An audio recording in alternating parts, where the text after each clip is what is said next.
ஆன்மீக நண்பர்கள் அனைவருக்கும் வணக்கம். முருகப்பெருமானின் 6 படை வீடுகளில் மற்ற 5 படை வீடுகளும் மலைகளின் மீதும் கடற்கரையிலும் நகரங்களிலும் அமைந்திருக்க 6வது படை வீடு மட்டும் ஏன் ஒரு அடர்ந்த காட்டுக்குள்ளே சோலைகளுக்கு நடுவே அமைந்திருக்கிறது? சுட்ட பழம் வேண்டுமா, சுடாத பழம் வேண்டுமா என்று தமிழ் பாட்டி ஔவையாருக்கே ஞானம் புகட்டிய அந்த அதிசய தலம் எது தெரியுமா? அதுதான் அழகர்மலை உச்சியில் வீற்றிருக்கும் பழமுதிர்ச்சோலை எனப்படும் சோலைமலை முருகன் கோவில். இன்றைக்கி நாம் இந்த வீடியோவில் பழமுதிர்ச்சோலையின் முழு வரலாறு, அங்கே நடக்கும் அதிசய நிகழ்வுகள், நூபுர கங்கை தீர்த்தத்தின் ரகசியம் மற்றும் நீங்கள் நேரில் சென்றால் பார்க்க வேண்டிய முக்கியமான இடங்கள் என அனைத்தையும் அக்கு வேற ஆணி வேற பார்க்க போகிறோம். ஸ்கிப் பண்ணாமல் முழுசாக பாருங்கள். வாங்க வீடியோக்குள்ளே போகலாம். தல வரலாறு. பழமுதிர்ச்சோலை அப்படின்னா உடனே நம்ம எல்லாருக்கும் ஞாபகம் வர்றது தமிழ் மூதாட்டி ஔவையாரும் சிறுவன் வடிவில் வந்த முருகனுக்கும் இடையே நடந்த அந்த புகழ்பெற்ற சுட்ட பழம் உரையாடல்தான். தமிழ் மீதும் தன் அறிவின் மீதும் லேசான அகந்தை ஔவையாருக்கு ஏற்பட்ட போது அதை மாற்றி அவருக்கு பேரறிவை ஊட்ட நினைத்தான் அழகன் முருகன். களைப்போடு வந்த ஔவையார் இந்த சோலைமலையில் இருந்த ஒரு நாவல் மரத்தடியில் அமர்கிறார்.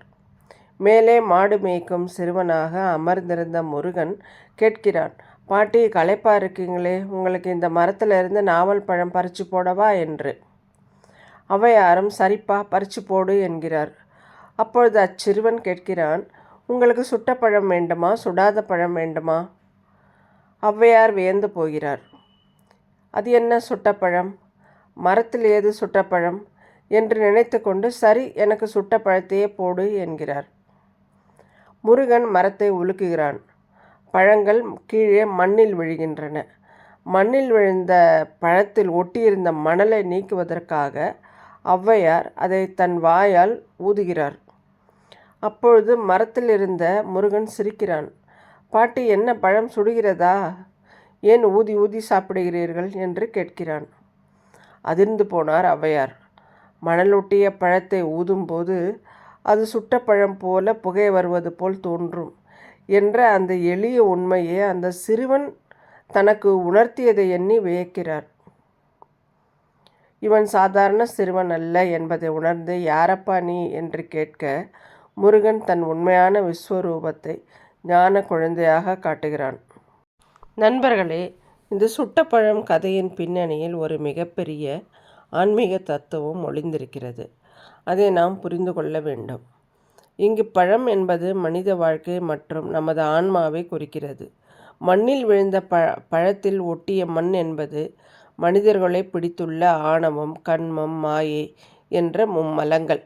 நெருப்பில் சுட்ட பழம் எப்படி தூய்மையாகிறதோ அதே போல ஞானம் என்ற நெருப்பில் நம் ஆன்மா சுடப்படும் போதுதான் அறியாமை என்ற மண் நீங்கி நமக்கு முக்தி கிடைக்கும் என்பதைத்தான் முருகன் ஔவையாருக்கு உணர்த்தினார். இந்த ஞானத்தை முருகன் வழங்கிய இடம்தான் இந்த 6வது படைவீடு. பொதுவாக முருகனின் மற்ற படை வீடுகளை எடுத்துக்கொண்டால் முருகன் தனித்து நின்றோ அல்லது போர்க்குளத்திலோ இருப்பார். திருப்பரங்குன்றத்தில் திருமண கோலம், திருச்செந்தூரில் சூரசம்ஹார கோலம், பழனியில் ஆண்டி கோலம், சுவாமிமலையில் குருநாதர் கோலம், திருத்தணியில் சினம் தணிந்த கோலம். ஆனால் இந்த 6வது படைவீடான பழமுதிர்ச்சோலையில் மட்டும்தான் முருகன் வள்ளி மற்றும் தேவானே ஆகிய இருவருடனும் தம்பதி சமேதராக காட்சி தருகிறார். இங்கு முருகப்பெருமான் ஞானவேல் ஏந்தி 12 கரங்களுடன் அருள் பாலிக்கிறார் பக்தர்களுக்கு.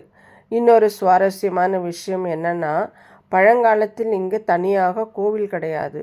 அழகர் கோவில் விஷ்ணு ஆலயத்தின் ஒரு பகுதியாக மலைமேல் இருந்த வேல் மட்டுமே வணங்கப்பட்டு வந்தது.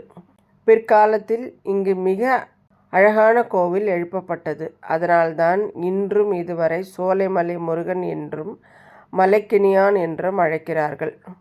பழமுதிர்ச்சோலைக்கு நீங்கள் சென்றால் அங்கிருந்து சற்று உயரத்தில் இருக்கும் நூபுர கங்கை அல்லது சிலம்பாறு என்ற தீர்த்தத்தை தரிசிக்காமல் வர முடியாது. இது ஒரு மிகப்பெரிய இயற்கை அதிசயம். இந்த தீர்த்தம் எங்கிருந்து உற்பத்தியாகிறது என்று இதுவரை யாராலும் கண்டுபிடிக்க முடியவில்லை. மலையின் ஒரு குறிப்பிட்ட பகுதியிலிருந்து மூலிகை காடுகளை கடந்து இந்த நீர் எப்பொழுதும் கொட்டிக்கொண்டே இருக்கிறது. கோடை காலத்திலும் இந்த நீர் வற்றுவதே இல்லை. இதற்கு பின்னணியில் ஒரு கதையும் உண்டு. மகாவிஷ்ணு திரிவிக்ரம அவதாரம் எடுத்த தன் காலை மேலே தூக்கிய போது பிரம்மன் விஷ்ணுவின் பாதத்தை கங்கையால் கழுவினார். அப்பொழுது விஷ்ணுவின் காலில் இருந்த நூபுரம், அதாவது சிலம்பிலிருந்து தெரித்து விழுந்த நீர்த்துளிகள்தான் இந்த மலையில் அருவியாக மாறின என்று புராணம் கூறுகிறது. அதனால்தான் இதற்கு நூபுர கங்கை என்ற பெயர். இந்த நீரில் குளித்தால் தீராத வியாதிகளும் தீரும். இரும்புச்சத்து மற்றும் மருத்துவ குணங்கள் நிறைந்த நீர் என அறிவியலும் கூறுகிறது. இந்த தலம் எங்கே அமைந்திருக்கிறது? மதுரையிலிருந்து சுமார் 25 கிலோமீட்டர் தொலைவில் உள்ள அழகர் மலையின் உச்சியில்தான் பழமுதிர்ச்சோலை அமைந்துள்ளது. மலை அடிவாரத்தில் கள்ளழகர் கோவில் இருக்கும். அங்கிருந்து மலைப்பாதையில் அரசு பேருந்துகள் மற்றும் சொந்த வாகனங்கள் மூலம் நாம் பழமுதிர்ச்சோலையை அடையலாம்.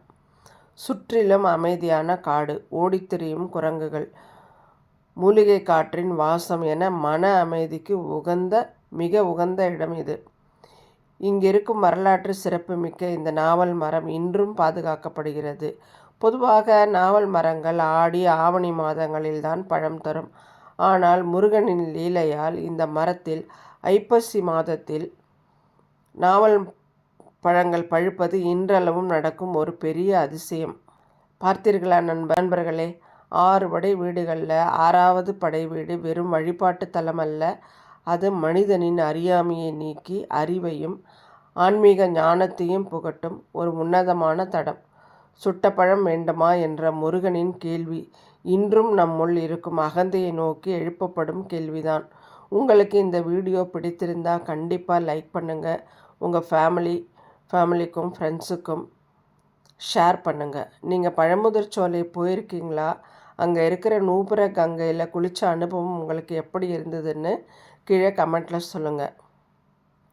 இது போன்ற ஆன்மீகம் மற்றும் வரலாற்று தகவல்களுக்கு நம்ம சேனலை சப்ஸ்கிரைப் பண்ண மறந்துடாதீங்க. அடுத்ததாக ஒரு சூப்பரான வீடியோவில் உங்களை சந்திக்கிறேன். நன்றி, வணக்கம். ஓம் முருகா.